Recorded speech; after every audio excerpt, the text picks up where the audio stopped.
Okay, so I know I haven't done a Fire Force video in quite a long time right now, and to be completely honest, I don't really know why I don't cover more Fire Force on the channel, because Fire Force actually does pretty well on the channel. I mean, all the Fire Force videos I've put out has they've done pretty well for my channel, so maybe I might have to start covering Fire Force more often than I used to. But of course, as you can tell, recently I've been covering a lot of Record of Ragnarok, One Punch Man, and on some occasions My Hero Academia, so those are kind of the series I'm concentrating. But I might add Fire Force in there depending on how you guys like this video, because I need support on the videos for me to do the videos. But anyway, as you can tell by the title, in this video we're going to be talking about how strong the Evangelist is in Fire Force, and we're going to be kind of talking about what exactly the Evangelist is and what it might do in the future of Fire Force. Since we know that Fire Force is kind of coming to an end, I feel like it'll be pretty cool to talk about what could happen as the final few chapters approach us. But apart from that, this video will be containing manga spoilers, so if you're anime only, then I suggest you don't watch this video. But if you still want to watch this video, then by all means go ahead and watch it, because I feel like even if you are an anime only, there's not going to be many spoilers for you in this video, since the Evangelist has been a mystery even in the manga. Still, we haven't got too much more information about the Evangelist ever since I've started reading the manga, and I'm pretty much caught up at this point, and we still don't have that much information about the Evangelist. But apart from that, that's enough talking from me. Let's just get into the damn video. Now, obviously, we know the Evangelist is a pretty mysterious character in the world of Fire Force. All we know about the Evangelist is that the Evangelist is pretty much the god figure of the Fire Force universe, and she's also regarded as the sun god, which I guess is it kind of does make sense, since we are in the world of Fire Force, and Fire Force is a very, as you can tell by the name, fire oriented anime. I mean, the whole series is based around fire and these crazy superhuman firefighters fighting with fire powers. But let's just get back on topic. Now, I kind of want to go over some of the abilities we know of the Evangelist so far, and kind of go over her background and everything to do with her in general.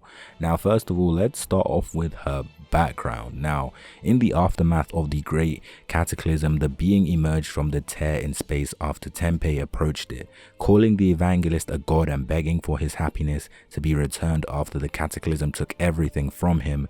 With a smile, she used a bug to transform him into a demon infernal. She left him to venture into the Chinese peninsula, and we actually see that this event actually links up with the Chinese peninsula arc that we had in season 2 of Fire Force, and that arc was actually pretty good. We saw the backstory of the demon infernal, that I guess kind of the first demon infernal. We saw the background to that, and we saw how the Evangelist also played a part in that as well. Now, let's talk about some of the abilities we know of the Evangelist so far. Now, the Evangelist is a being that's capable of inhuman feats, such as being able to pass through the tear in space, causing countrywide earthquakes.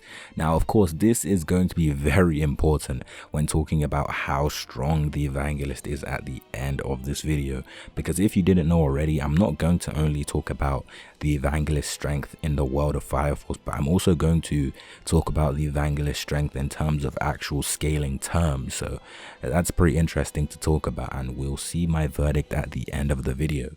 But we see that the being able to cause countrywide earthquakes is in itself pretty crazy. I mean, that means that the Evangelist is at the very least country level or continental level, and that's lowballing the Evangelist strength. Wait, let's just carry on now. And blinding people that look at her directly with excruciating pain as if they were staring at the sun.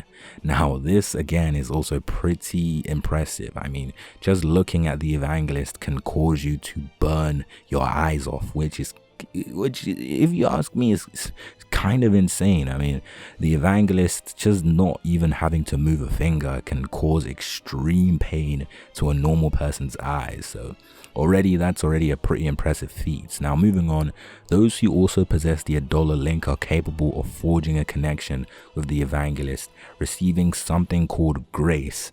When under grace, people gain access to strange pyrokinetic abilities that are capable of unbelievable feats. We've seen all of these before, and now we all know what 4th generations are. Like, we all know what this is. If you're a Fire Force fan, then you should know what 4th generations are. 4th generations is basically a new generation where they are graced with a dollar's grace, essentially. And if another user of the dollar link manages to forge a connection with somebody under grace, they also gain a 4th generation ability. However, the Evangelist seems to be able to rescind this grace as she sees fit, which means she can take away this grace at any time she sees fit. Now, of course, this is also very important because if she's able to give away abilities, we are also assuming she has these abilities as well. I mean, that's kind of common sense. I mean, if she's able to give these abilities, I mean, she can either use abilities far greater than this, use abilities far greater than what she's giving, or just use the abilities that she's giving to these people. Of course, like, that's kind of common sense. I mean, she can't really give abilities that she can't use, or use greater than the ability she's giving, if that makes sense to you guys. I know that's a lot of words to take in, but hopefully you guys are keeping up with me. Now, of course, if we're talking about the Evangelist strength in Fire Force, I would say the Evangelist strength is, I mean, she's pretty much the strongest character in her series, no doubt. I don't think there's anyone stronger than the Evangelist. Well, so far, I mean, I'm not fully caught up with the Fire Force manga, but so far, I don't think there's any character that could rival the Evangelist. She's kind of like an omnipotent force in the world of Fire Force. I don't think anyone is going to, be beating her in a full-on fight anytime soon.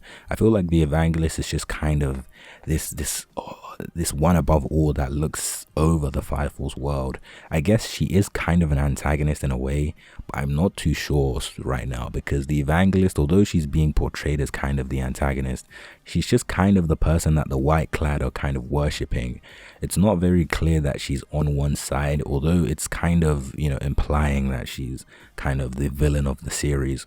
But I feel like there's still more to the Evangelist that we still do not know. Of course, I do still believe that she is basically still a villain. I just don't think that she's a clear-cut villain as much as we. How strong do I think the Evangelist is in proper scaling terms? Now, from what we've seen so far, or from what I've seen so far in the Fire Force manga and anime, and what I've read out to you guys, I would say that the Evangelist is probably like a planetary level threat. I mean, she's planetary level. I mean, she's pretty much an omnipotent and omniscient force in the world of Fire Force. So I mean, we have to use that as kind of the evidence to see how strong she is. And we know that just her appearing just, can create earthquakes, or create shatters or shakes in the ground of Fire Force. So that in itself is also pretty impressive. So I mean, the fact that she's doing all these things with such little effort kind of leads me to believe that, she is kind of a planetary level threat, since she's also kind of portrayed as this god, this one above all that is all powerful. Also, further kind of just backs up my point of her being like kind of planetary level. I would say this is kind of a vague estimate. I mean, she could be less than planetary level, but I'd say she's kind of relative to planetary. I think she's around that area, if I should say. I mean, that's pretty much my verdict. I don't think she's going to be weaker than planetary. The Evangelist is pretty fucking strong in the world of Fire Force. So I think that's kind of my verdict. I feel like the Evangelist in Fire Force, in the Fire Force universe, is the strongest, obviously. And in proper scaling terms, she's probably like planetary, I guess. Yeah, that's kind of where I'm gonna put her. And tell me what you guys think in the comments below. How strong do you guys think the Evangelist is in proper scaling terms? But apart from that, if you like the video, make sure you drop a like and subscribe to the channel with notification bells turned on and set to all. And apart from that, I'll see you in my next video.